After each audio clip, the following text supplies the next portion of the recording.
আব্দুল্লাহ, আপনি জানতেছেন যদি গোপনে বারবার নারী কিংবা পুরুষ ব্যভিচার করে এবং সেই গুনার জন্য যদি গোপনেই আবার খালেস তওবা করে, তাহলে কি আল্লাহর কাছ থেকে ক্ষমা পাওয়ার আশা করা যাবে? আর যদি পরকাল দিবসে প্রমাণ থাকে, তাহলে কি তওবা করলে গুনাহ হবে কি না? আর যদি প্রকাশ্য দিবালোকে, লেখাটা ভেঙে গেছে, প্রকাশ্য দিবালোকে যদি প্রমাণ থাকে, তাহলে তওবা করলে গুনাহ হবে কিনা। দেখুন, ব্যভিচার যদি জীবনে হয়ে যায়, তাহলে তওবা যদি খালেস অন্তরে করে আর কখনো করবে না, সে প্রতিজ্ঞা করে, এবং জেনার যে অপশন আছে, দুয়ার আছে, সেখান থেকে অনেক দূরে সরে যায়, তাহলে এটা সম্পূর্ণ জায়েজ আছে। সালিসি তওবা আল্লাহ তাআলা অবশ্যই কবুল করবেন।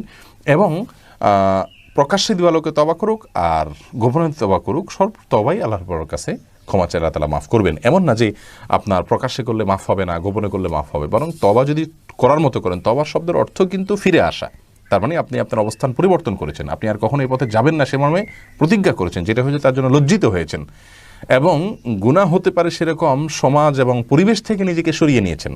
এটাই তওবা। এরকম তওবা যদি আপনি করতে পারেন, আল্লাহ তাআলা সব ধরনের গুনাহই মাফ করবেন, প্রকাশ্য।